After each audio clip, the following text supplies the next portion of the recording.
بسم الله الرحمن الرحيم. الحمد لله رب العالمين حمد الشاكرين. الصلاة والسلام على سيد الأنبياء والمرسلين سيدنا ونبينا وشفيعنا ومولانا محمد وعلى آله وأصحابه الطيبين الطاهرين. قدرمنو اوریدونکو د ژوند د لارې د خپرونې مینوالو، السلام علیکم ورحمت الله وبرکاته. ستاسو روغتیا او خوشحالي د پاک رب نه غواړم، په دې هیله چې د صحت او عافیت جامې پر تن ولرئ او خوشحالي مو په برخه وي. دا دی زه محمد یاسین فهیم د ژوند د لارې د خپرونې په وړاندې کولو کې ستاسو په خدمت کې یم. زموږ د نن ورځې د خپرونې موضوع بیا هم له مرګه وروسته دویمه نړۍ. قدرمنو اوریدونکو، وروسته تر دې چې بنده د برزخي ژوند هغه برخه تیره کړي چې الله تعالی د هغه لپاره ټاکلې ده، او هغه قیامت راشي چې الله تعالی پکې له قبرونو څخه خلک راپاڅوي، نو په شپیلۍ کې به پوکی وکړی شي، خلک به راټول کړی شي او قیامت به قائم شي. نو د آخرت په ورځ ایمان د ایمان له ارکانو څخه یو رکن دی. که چا د آخرت په ورځ باندې ایمان نه درلود، د قیامت په ورځ باندې ایمان نه درلود، هغه ته موږ مؤمن او مسلمان نشو ویلی.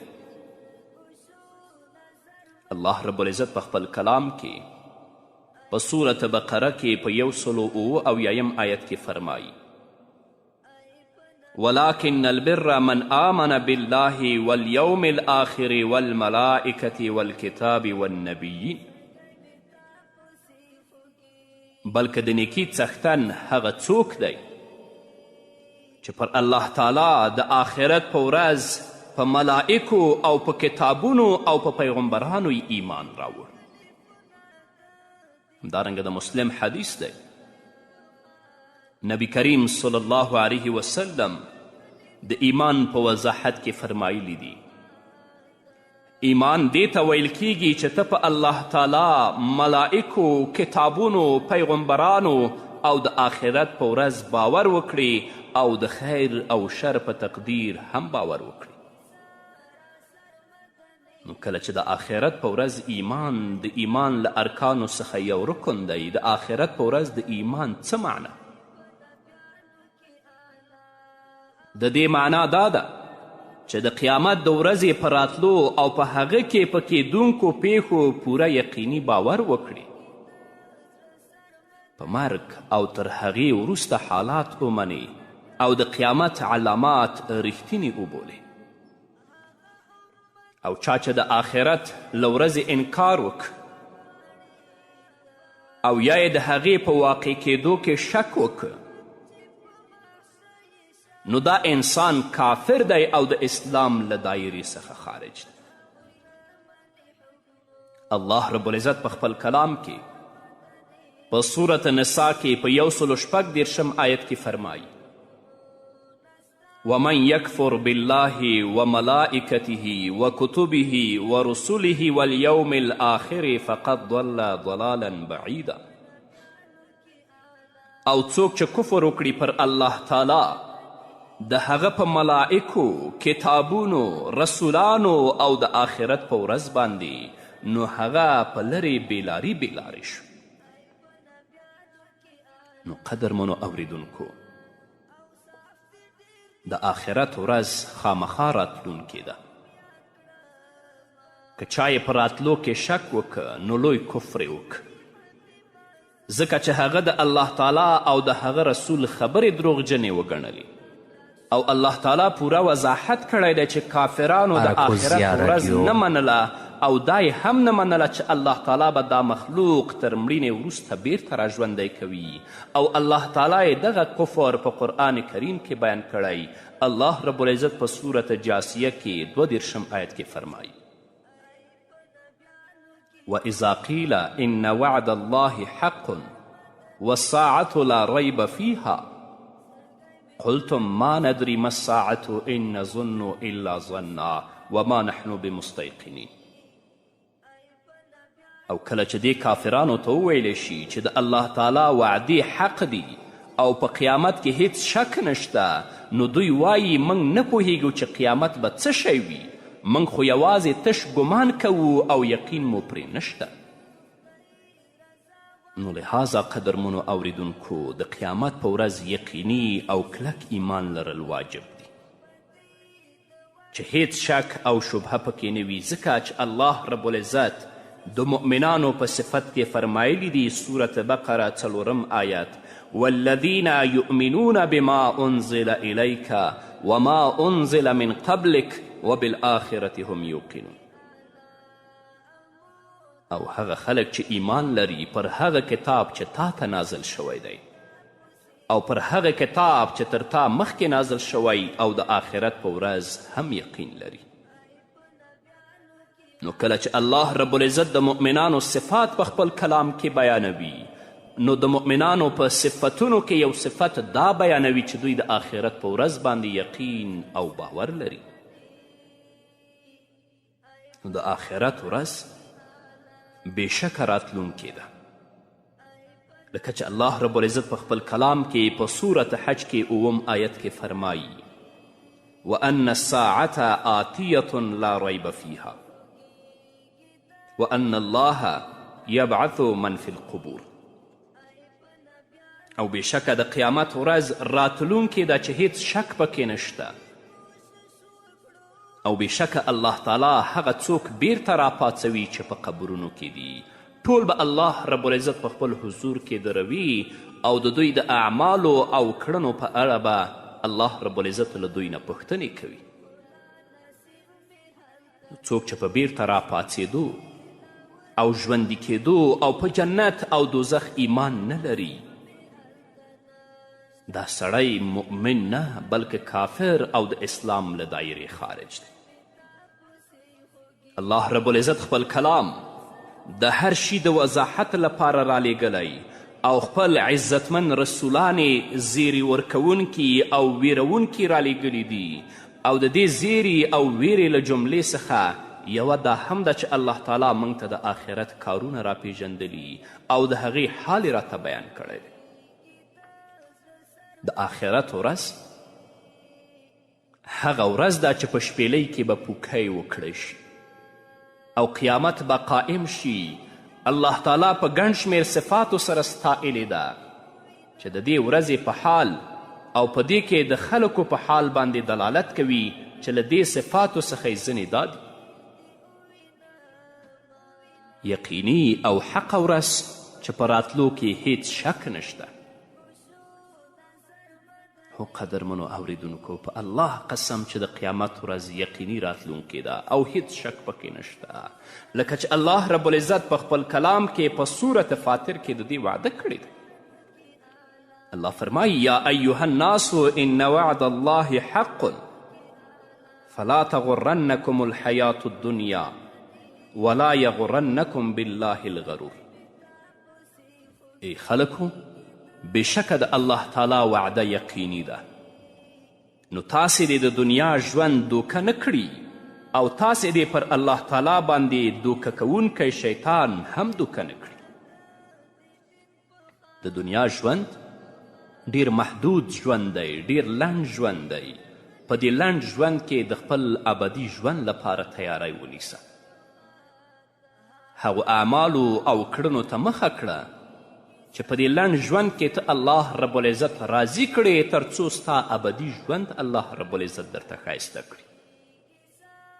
خو که شیطان دوکه کړي، د دنیا په محدود او لنډ ژوند باندې وغولېدلې، د الله رب العزت د حکمونو او د اوامرو نه دې سرغړونه وکړه، خپل ابدي ژوند دې تباه کړه.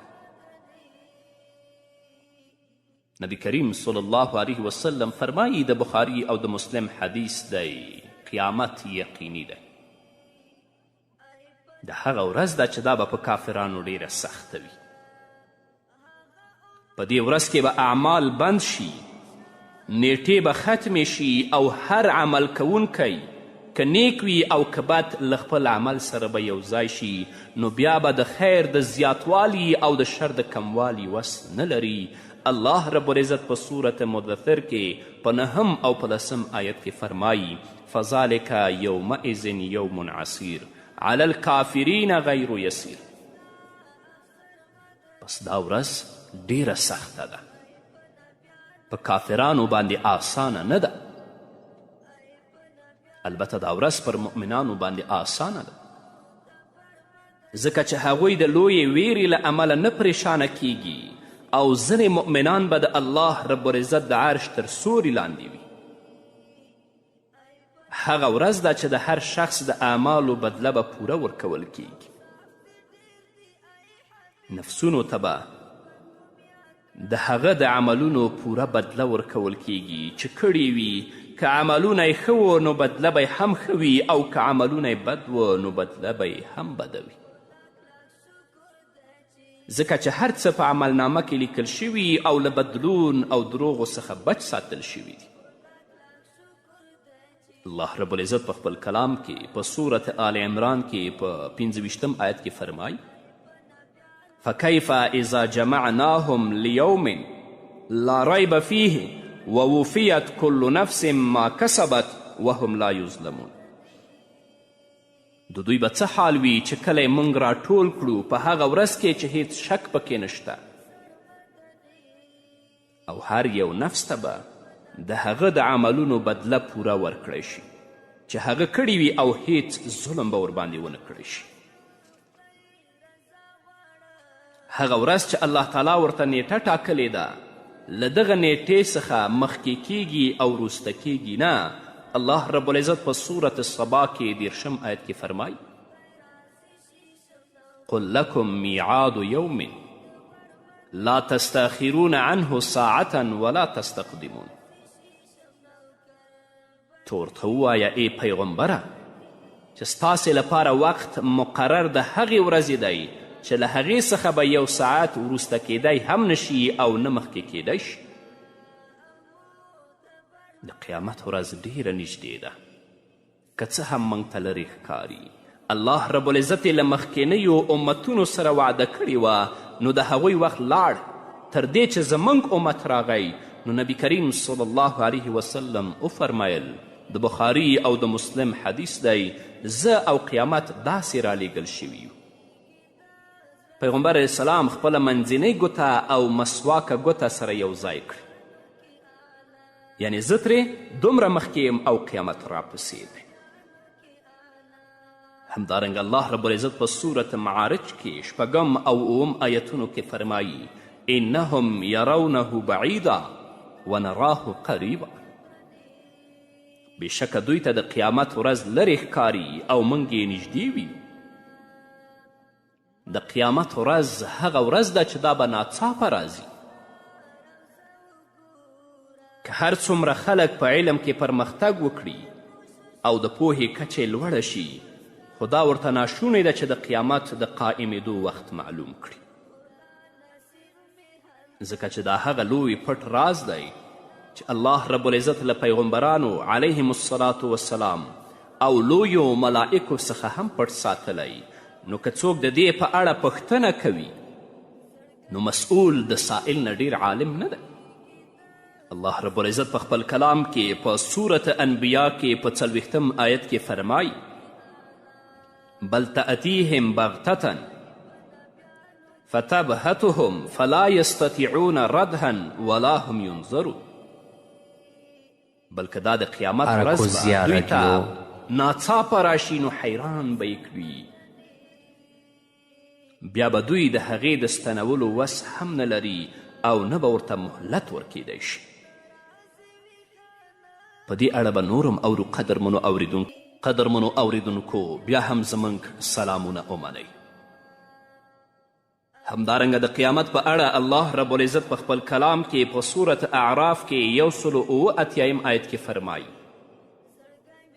یسألونک عن الساعة ایان مرساها قل انما علمها عند ربی لا یجلیها لوقتها الا هو ثقلت فی السماوات والارض لا تأتیکم الا بغتة. دا خلک ستانه د قیامت په اړه پوښتنه کوي چې کله به وي ودرېدل د هغې.